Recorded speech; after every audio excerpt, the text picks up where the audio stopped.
अभिवादन के साथ बहुत बहुत स्वागत है आपका डेली टॉप 10 करेंट अफेयर के खास एपिसोड में। डेली टॉप 10 में हम 10 वैसे प्रश्न के साथ आपके बीच में उपस्थित होते हैं जो हाल ही में सुर्खियों में रहे हैं और विविध प्रतियोगी परीक्षाओं के लिए बेहद महत्वपूर्ण होते हैं। तो आज आपके लिए पहला सवाल जो 10 प्रश्नों का पहला सवाल है आपके बीच में है। हाल ही में इंडियन इंस्टीट्यूट मैनेजमेंट अहमदाबाद के पहले अंतरराष्ट्रीय परिसर का उद्घाटन कहाँ किया गया है? Indian institute of management Ahmedabad के पहले अंतरराष्ट्रीय परिसर अर्थात कि अब उसका भारत के बाहर भी परिसर खुला है और पहला कहाँ खुला है? इसका उद्घाटन हाल ही में शिक्षा मंत्री धर्मेंद्र प्रधान के द्वारा किया गया है और वह किया गया है दुबई में। कहाँ किया गया है? दुबई में।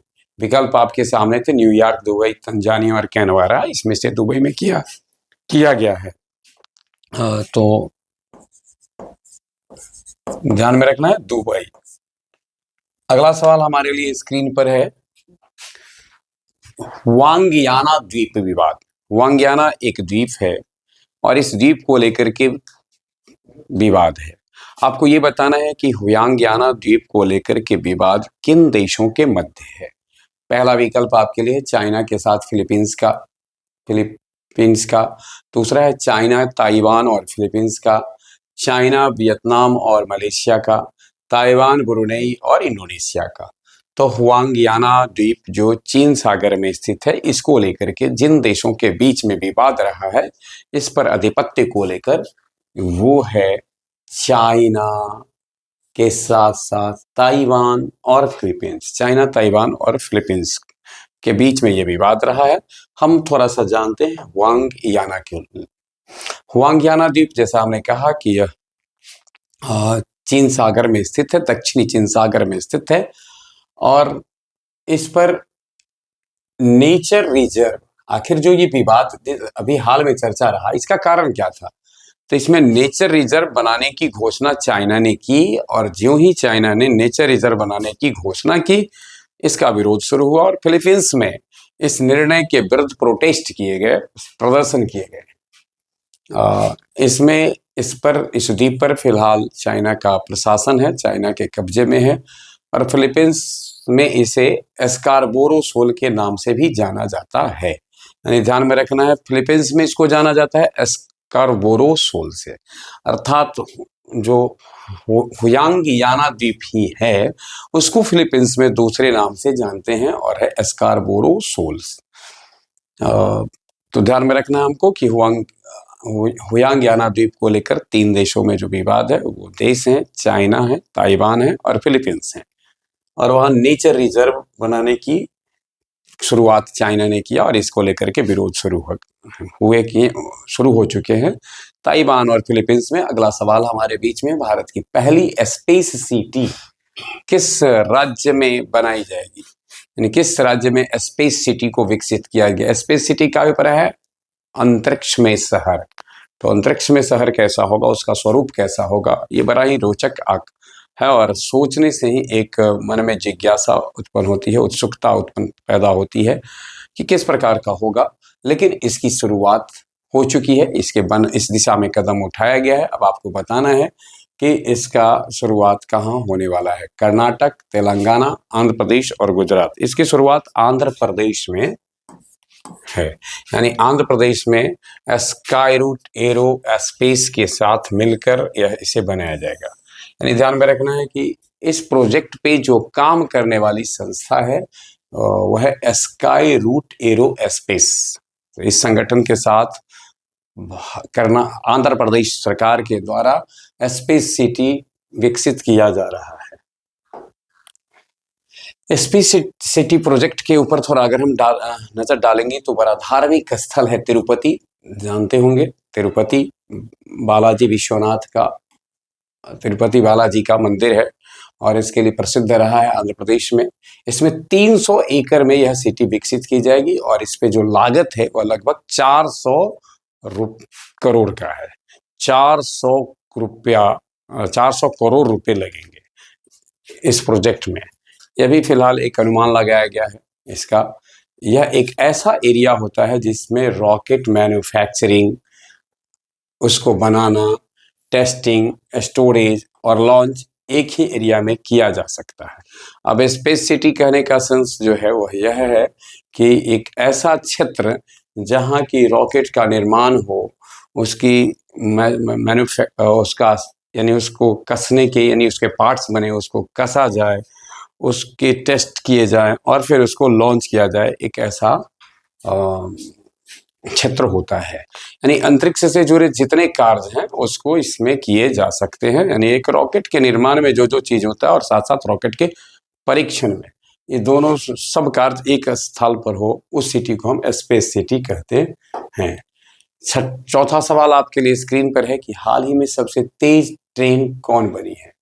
यानी यह क्वेश्चन जब है तो भारत के दृष्टिकोण से, यानी इसको हम यह कह सकते हैं कि इंडिया के दृष्टिकोण से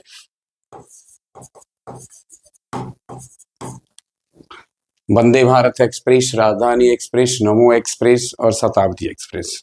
तो हालांकि जब हम तेज चलने वाली ट्रेन की चर्चा करेंगे तो जितने नाम हैं सब अपने अपने समय में सब तेज रहे हैं, कभी राजधानी फिर शताब्दी ऐसे रहे हैं, और इस प्रकार से उनकी भी उनका एक दौर रहा है और समय के साथ साथ उसमें तेज चलने वाली ट्रेन बदलते रहे। तो अभी आपको जो वर्तमान में भारत की सबसे तेज चलने वाली ट्रेन कौन हो गई है ये बताना है, और वह है नमो भारत। यानी नमो भारत ट्रेन जो है वह भारत की सबसे तेज ट्रेन हो गई है। नमो भारत एक इलेक्ट्रिक रेल है, इसको 2023 में लॉन्च किया गया था और इसका रूट दिल्ली से मेरठ के बीच में है और 180 किलोमीटर प्रति घंटा इसके मैक्सिमम स्पीड है। हालांकि 160 किलोमीटर प्रति घंटा का ही जो एक अनुमान, यानी जो ट्रैक पे ऑन ट्रैक जिस स्पीड से वह चल सकती है वह है 160 किलोमीटर प्रति घंटा से ऑपरेट होगी, है ना। इसे लगातार देखिए 160 किलोमीटर प्रति घंटा के दर से ऑपरेट हो सकती है और इसे लगातार 100 किलोमीटर प्रति घंटा की स्पीड को टच किया, यानी लगातार, यानी कंटिन्यू। अभिप्राय है कि प्राय ट्रेन की जो एक एवरेज स्पीड कह सकते हैं कि वो 100 से ऊपर का रहा है इस ट्रेन का, और सबसे फास्टेस्ट ट्रेन इसे होने का सौभाग्य मिल गया है। अभी हाल ही में छात्र आत्महत्या को रोकने के लिए नेवर एलोन एआई ऐप है। नेवर एलोन एआई ऐप है, ऐसा रहा माना जाता है कि छात्रों में जो आत्महत्या करने की जो प्रवृत्ति में विकास हुआ है इसका एक बड़ा कारण रहा है एकाकीपन, सुनापन। तो उसको दूर करने के लिए, यानी उनका जो सुनापन है, अकेलापन है, एकाकीपन है, इसको दूर करने के लिए एक ऐप डेवलप किया गया, एआई ऐप डेवलप किया गया है जिसका नाम है नेवर एलोन। अब आपको बताना है कि इसको किस संस्था ने, यानी IIT Bombay, AIIMS Delhi, ministry of education और एनसीईआरटी, इनमें से किसके द्वारा इसे डेवलप किया गया है, तो वह है एम्स दिल्ली।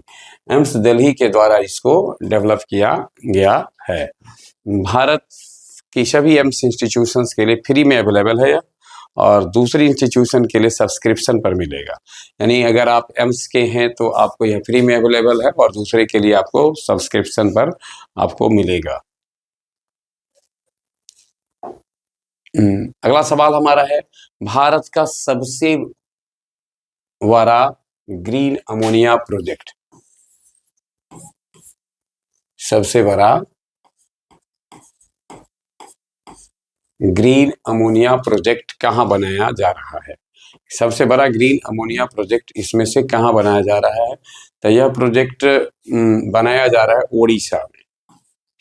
ओडिशा में बनाया जा रहा है, 2029-30 तक यह कंप्लीट हो जाएगा। तो इस प्रकार से हमारे लिए छठा सवाल था। सातवां सवाल हमारे स्क्रीन पर है, भारतीय सेना का एक हाल ही में एक्सरसाइज हुआ है सियोम प्रहार। सियोम प्रहार कहाँ आयोजित किया गया है। सियोम प्रहार जो हमारा है उसका आयोजन किया गया है अरुणाचल प्रदेश में। सियोम प्रहार का आयोजन किया गया है अरुणाचल प्रदेश में। इस एक्सरसाइज का उद्देश्य आर्मी टेक्नोलॉजी में ड्रोन टेक्नोलॉजी का यूज करना है। अगला सवाल है, भारत ने उत्तराखंड पर्यटन को बढ़ावा देने के लिए $12,604 मिलियन की डील किस अंतर्राष्ट्रीय संस्था से की है? 12,604 मिलियन की डील की गई है किसको? पर्यटन को बढ़ावा देने के लिए। जानते ही हैं उत्तराखंड प्रकृति का एक पहाड़ों के बीच में बसा बड़ा खूबसूरत स्थल है और बहुत सारे पर्यटन स्थल उत्तराखंड में हैं, और इसके लिए निम्न में से किस संस्था के द्वारा उत्तराखंड ने डील किया है? ऑप्शन आपके लिए है वर्ल्ड बैंक, एशिया विकास बैंक, इंटरनेशनल मॉनेटरी फंड और यूनाइटेड नेशनल डेवलपमेंट प्रोग्राम। तो इसका सही आंसर है एशिया विकास बैंक, एशियन डेवलपमेंट बैंक, जो कि जिसका मुख्यालय मनीला में है। थोड़ा सा हम करेक्शन करते हैं, भारत के उत्तराखंड के पर्यटन को बढ़ावा देने के लिए 126.04 का, यानी इसे थोड़ा सा हम संशोधित करें, डॉलर तो ठीक ही है, 126.04 मिलियन का डील किया गया है। तो एशिया विकास बैंक जिसका मुख्यालय मनीला में है, थोड़ा देखिए, टिहरी लेक प्रोजेक्ट को डेवलप करने के लिए फंड, टिहरी जानते ही होंगे उत्तराखंड का एक बहुत ही प्रसिद्ध पर्यटन स्थल है, और उसमें उसको डेवलप किया जाएगा एक पर्यटक स्थल के रूप में भी। इसका वन उद्देश्य उत्तराखंड में सस्टेनेबल और क्लाइमेट रिसिलिएंट टूरिज्म, जलवायु लचीला पर्यटन, अस्थाई टिकाऊ, है ना, लचीला जलवायु परिवर्तन, जो टिकाऊ हो और जिसमें सॉफ्टनेस भी हो, इसको ध्यान में रख करके यह आयोजन कार्यक्रम शुरू किया गया है। एडीबी पर एक नजर डालते हैं। एशिया का यह अंतर्राष्ट्रीय बैंक है, एशिया का अंतर्राष्ट्रीय बैंक है, और इसकी स्थापना 19 दिसंबर 1966 ईस्वी को हुई थी। ध्यान में रखना हमको, 19 दिसंबर 1966 को इसकी स्थापना हुई थी। इसका मुख्यालय फिलीपींस के मनीला में है। अब उसे शायद मोरिटा कहा जाता है। तो अब हम नजर डालते हैं, एक नजर फिलीपींस, मतलब अभी जो इसके वर्तमान में जो एडीबी के जो प्रमुख हैं वो हैं मासेटो कांडा वर्तमान में एशिया विकास बैंक के प्रधान हैं, यानी एशिया विकास बैंक के जो है सो प्रमुख हैं। अगला है हमारा एनएसई, नेशनल स्टॉक एक्सचेंज का नया चेयरमैन किसे नियुक्त किया गया है? नेशनल स्टॉक एक्सचेंज ने हाल ही में अपने नए चेयरमैन की घोषणा की है, और वो उर्जित पटेल, इनजीती श्रीनिवास और हर्षवर्धन सिंह, शशिकांत दास। तो इनमें से इनजीती श्रीनिवास, इनको एनएसई ने, नेशनल स्टॉक एक्सचेंज ने अपना नया चेयरमैन नियुक्त किया है। इससे पहले अगर हम बात करें इंजीती श्रीनिवास की, तो इससे पहले इंटरनेशनल फाइनेंशियल सर्विस अथॉरिटी के पहले चेयरमैन के पद पर थे, यानी Injeti Srinivas international financial services authority IFSCA के पहले चेयरमैन थे, और अब उनको एनएसई ने अपना नया चेयरमैन नियुक्त किया है। एनएसई भारत का एक स्टॉक एक्सचेंज है जिसकी स्थापना 27 नवंबर 1992 को हुई थी, और इसका मुख्यालय मुंबई में है। एनएसई की स्थापना 27 नवंबर 1992 और इसका मुख्यालय मुंबई में है। वहीं आखिरी, मतलब अब आपके लिए 10वां और आखिरी सवाल है, हाल ही में चर्चा में रहा ताल ज्वालामुखी कहाँ स्थित है? ताल ज्वालामुखी जो काफी चर्चा में रहा है पिछले कुछ दिनों से, वह इंडोनेशिया, फिलीपींस, जापान, थाईलैंड, अब इसमें से बताना है आपको कि कहाँ है। फिलीपींस में रहा है। यहाँ का यह दूसरा बड़ा ज्वालामुखी, सक्रिय ज्वालामुखी है, और अब तक 33 ज्ञात विस्फोट इसमें हो चुके हैं, जिसका अंतिम विस्फोट अगर देखा जाए, इसे पीछे की अगर कहा जाए कि कब हुआ था, तो वो था अक्टूबर-नवंबर 1977 में। तो ये 10 सवाल थे जो पिछले कुछ दिनों में सुर्खियों में रहे हैं, और यूं ही हम आपके बीच में प्रत्येक दिन जो चर्चा में रहे हैं 10 क्वेश्चंस, 10 टॉपिक उसके साथ उपस्थित होते रहेंगे। सभी प्रश्न परीक्षा के लिए काफी महत्वपूर्ण है। बने रहे हमारे साथ। बहुत बहुत धन्यवाद।